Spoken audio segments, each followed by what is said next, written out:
So I'm adding just 1/8 of a teaspoon. Guys, don't let your smoker get to being this bad, please.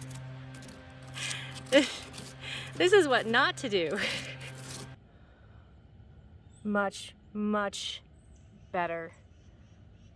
So that is how to clean your smoker.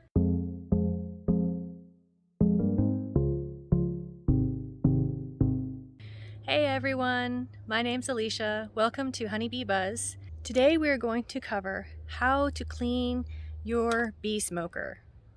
Some of the materials that you are going to need are, of course, your smoker. I'm going to use some pine shavings because they burn really, really hot. I have a few sticks for backup just to make the fire last a little longer. And I have some paper to help get it started. And of course, you'll need a lighter. And then after we're done with the process, we'll be using a wire brush to help scrape out the loose creosote.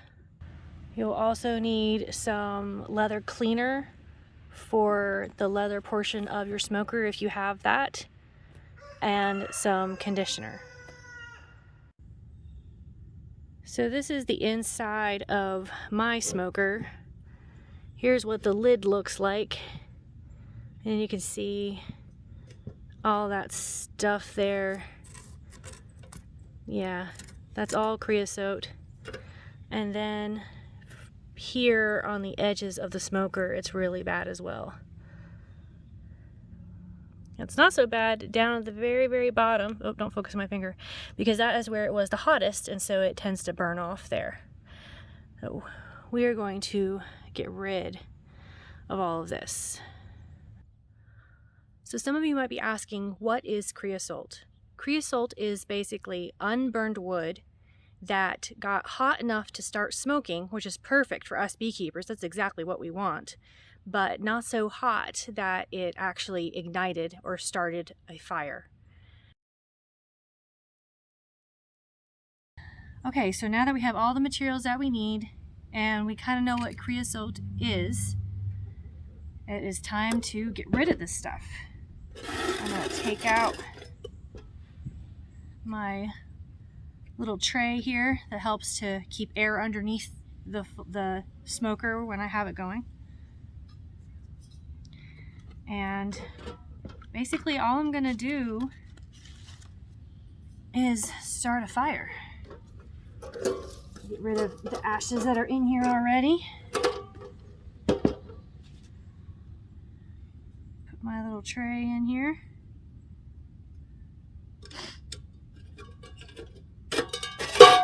Go.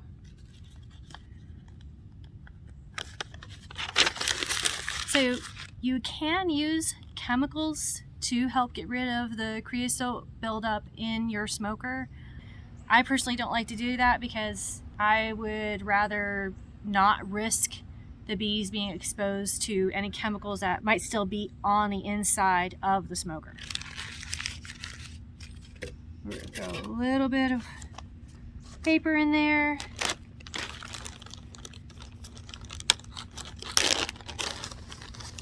And some pine shavings.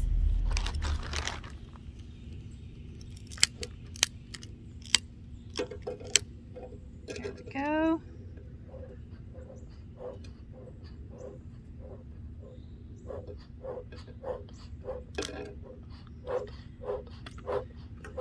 So normally what you would do with your smoker is you get it to the point of having a halfway decent flame, and then you would close the lid up because you want the smoke. But in this case, we really do just want a full-on fire.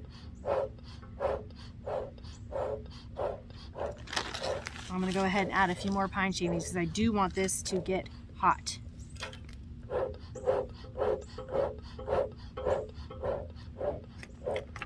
And you can also have some small sticks that will just help it burn a little longer. Nothing wrong with that.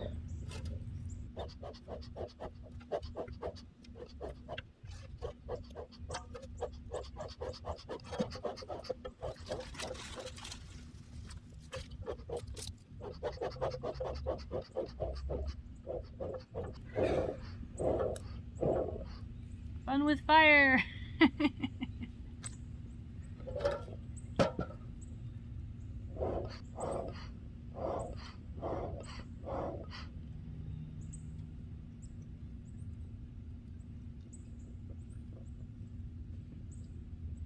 So what's happening is when you get the creosote, not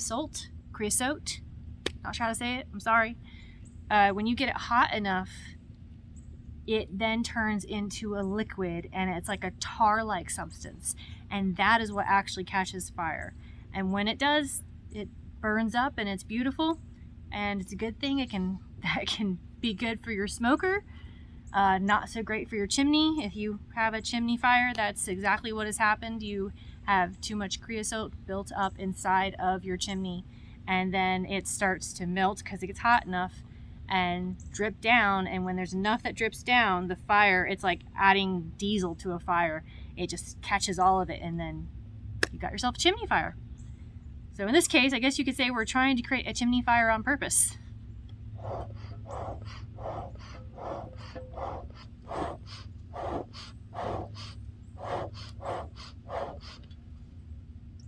Right, and we will use our wire brush to test whether or not it has done its job.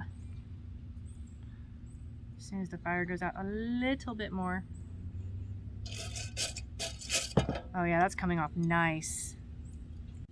Okay, we're down to just some hot coals and a little bit of ash in here, but check this out, guys.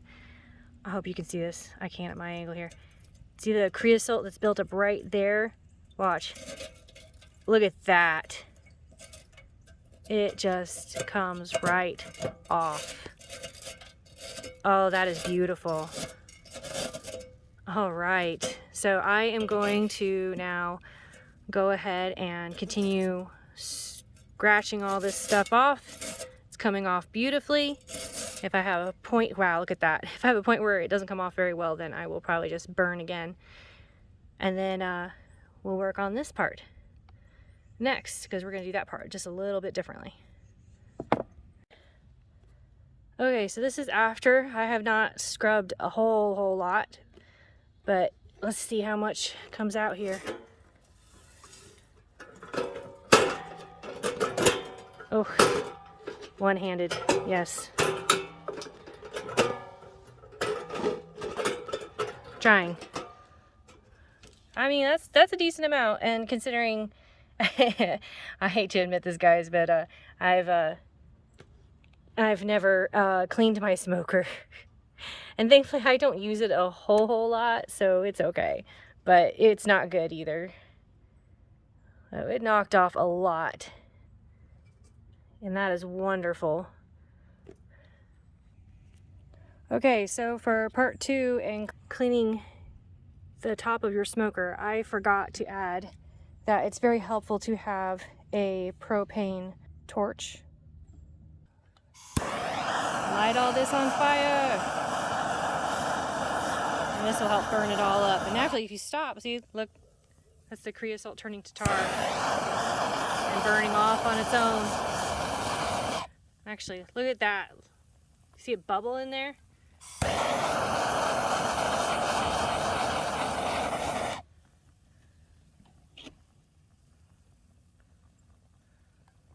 Nice. Burn all this off. Woo!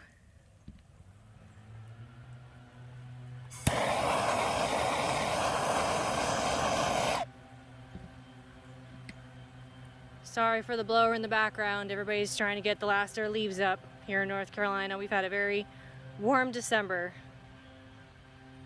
All right, we'll let this finish burning off, and then we will start knocking it down. There's a lot in there, wow. All right, kind of stop smoking. Let's see. Oh my gosh, look at that. Guys, don't let your smoker get to being this bad, please. This is what not to do when it comes to neglecting your smoker. Wow. Goodness sakes. Let's dump it not on wood. How's that sound? Dump this over here where I dumped the other stuff. There we go. Wow. Look how big of a difference that is. Still got some more to go. Yeah, you can see There's still a whole lot there, but it's coming off. Definitely like the burn method. It's kind of fun and very effective. So I'm gonna burn some more of this right here.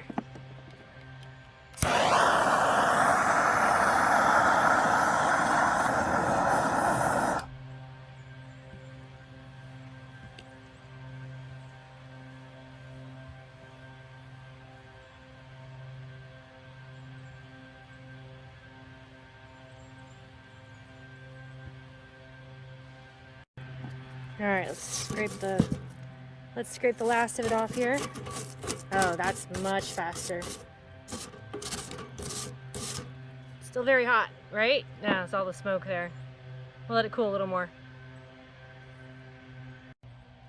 Quick tip I forgot to mention. When you're cleaning the top of your smoker, remember that it is a hinge, and if you're going to be pressing down fairly hard on it, you'll want to make sure you have on a leather glove, because obviously the top's going to be hot. So put on a leather glove to help support the top, and that way you're not putting so much pressure on the hinge of your smoker. Because you can see all I've got here for a hinge is this little thing is all that's holding it up. And when I'm cleaning it, I'm not applying a ton of pressure, so I don't mind doing this. It's not bothering me at all because this stuff's coming off really easy. But if you're gonna be applying a lot of pressure, definitely get a leather glove to help support and hold your lid. If you have stubborn creosote, just light it on fire again and it comes right off that wall. Just beautiful. Look at that, it's all coming off. Again, my apologies for the blower in the background. People have to do what they gotta do on warm days when you got them, right? So here's what our smoker looks like now after it's all been cleaned out on the inside.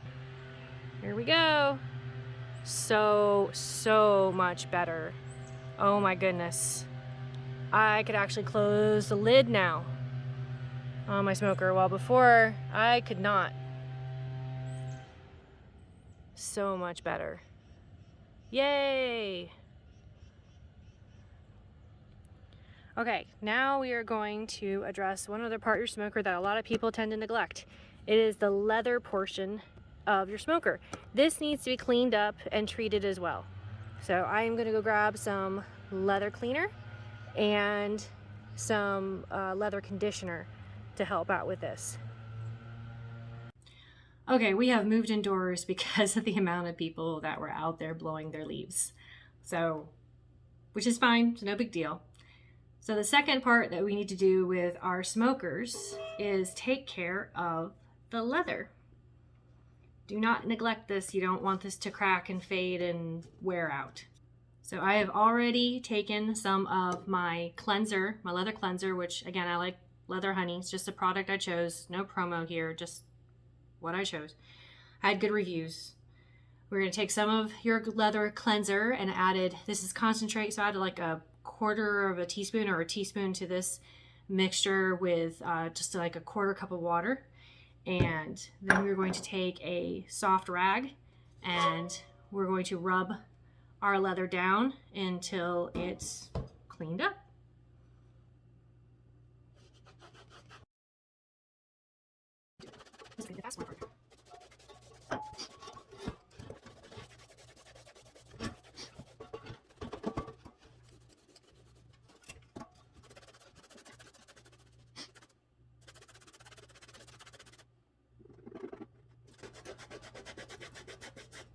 I now have this all cleaned up. I am going to wait for it to dry, and then we're going to apply our leather conditioner.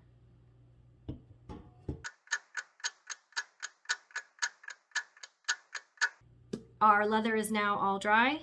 I'm going to take my leather conditioner and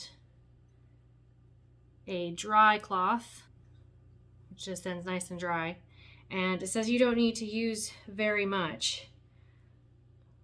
Small amount of the cloth and rub it in. So I am adding just 1/8 of a teaspoon.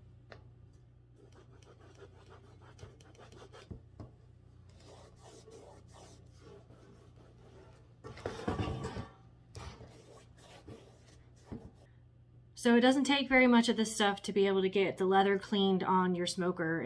Obviously very little leather here. We're not talking about a shoe. So used a very tiny amount. And now that we have applied it, I am going to let it sit for a few hours. It says to let it sit for a minimum of 2 hours. You can also do it overnight. And that way the leather has time to absorb the conditioner. And then any excess you might see, just wipe it off with another dry cloth. I will be storing it away properly with my clip here. So that way the leather isn't constantly being stretched out.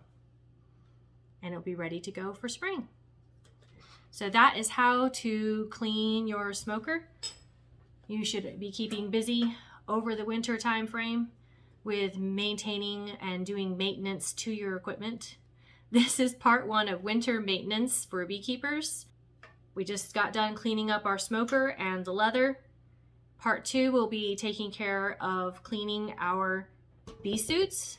I'll show you how to do that. And in another video, I will be showing you how to go through the equipment that you have on hand that is not being currently used by the bees, how to clean it up, check its condition. Thank you so much for watching.